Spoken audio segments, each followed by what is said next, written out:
Hey everyone! It just dawned on me that I have yet to share with you the stories for my second week of my improv class, so I figured I'd record a quick video to tell you about it. First off, we circled up and we had to share stories of something that happened to us throughout the week, and everyone was a little apprehensive at first, so I jumped right in and I shared a story about Sarah and I going and working on the Habit Jack's house on Saturday. And it was actually kind of a funny story. When we got to the house, if you read the blog about it, you'll recall that the house was abandoned and it was a foreclosed house. The people never turned over the keys to the home, so our project leader, Colin, had to break into the home without breaking the doors or windows. He had to keep everything in place. So anyhow, the water, once we got in, we discovered it was turned off, and us being there all day, naturally, we had to go to the bathroom, especially with my medical condition. I go every 20 to 30 minutes, so I'm glad I shared that with you. Anyhow, so I told my group mates in my improv class about how we would use the back bathroom, my two friends and I, and we would just kind of pee. We couldn't flush the toilet with the waters turned off. Anyhow, at the end of the day, Colin told us that we were going to end the day by getting rid of the toilets. So he and my friend Sarah went to the back bathroom, and he assigned her a very important job of taking a bottle of bleach and a bottle of Comet and spraying the two on any liquids that dropped out of the toilet.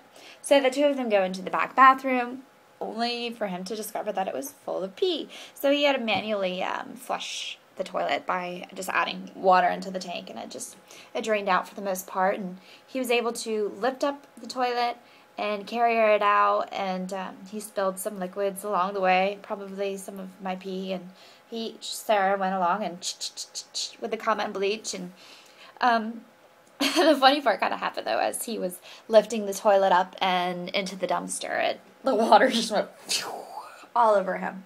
So the poor guy was covered in our pee-pee. So I shared that story with everybody. After that, we played a song game that he was convinced, he being my coach, he was convinced that I would dislike and that my friend Sarah, aka the therapist, would absolutely love. But he kind of had it a little backwards. I turned out to love the game. What we did is we circled up, and somebody jumped in and started singing a song, and as soon as that song reminded you of another song, you had to jump in and tag that other person out and start taking over and singing your song. For instance, somebody sang 99 bottles of beer on the wall. So somebody else jumped in and sang, I got 99 problems, but a bitch ain't one. And I began singing Bitch by Meredith Brooks, and it went on and on and on until finally our coach realized, hey, these kids are awesome, and just decided to stop the game. Another thing we did is we all formed a straight line, and we told a story, each of us adding one word at a time. So if I said the next person would say the dragon, the next person would say ran, and we told this whole story about, I don't even remember what it was. Something else we did 3-line skits again, which I actually don't really care for. We split up into 2 separate lines, and if you were in, say, this line over here, you would initiate the conversation by, saying a line. This person would have to respond, and then if you initiated the conversation, you would also have to close up the conversation. You couldn't use questions, and I don't know, I didn't really care for that one. After that, we did something kind of like they do on Whose Line Is It Anyway, where we were reenacting a scene, well, I guess acting out a scene, not reenacting. We were acting out a scene.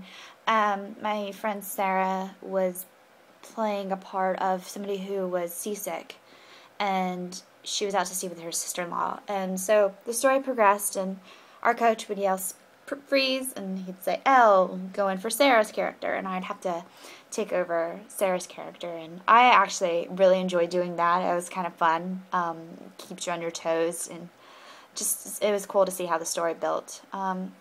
We closed the day by doing one-liners. We played a game called 183, and we did this by saying, 183 something walked into a bar.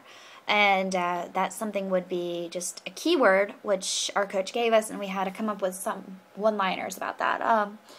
One of the options, for instance, was 183, or one of the options was canoes. So my joke was 183 canoes walked into the bar, and one of them stands up and says, "Where do I put in?" So, you put a canoe in the water. Another one was palm tree, and my joke was 183 palm trees walked into the bar. One of them said, "How do you like these nuts?" And I think one of the really cute jokes that was about a unicorn. I didn't really have unicorn jokes, but one of the guys in my class, actually 2 of them are stand-up comedians, and then there's a girl also who's a stand-up comedian, and one of the guys, his joke about the unicorn was 183 unicorns walked into the room. One of them bumped his head, and his horn fell off, and he said, "I feel hoarse, ha!"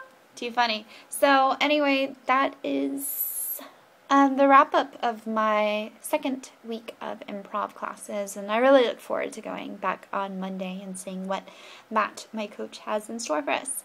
So, as always, thank you so much for stopping by. Been a bit peachy, and I will see you soon. Bye-bye!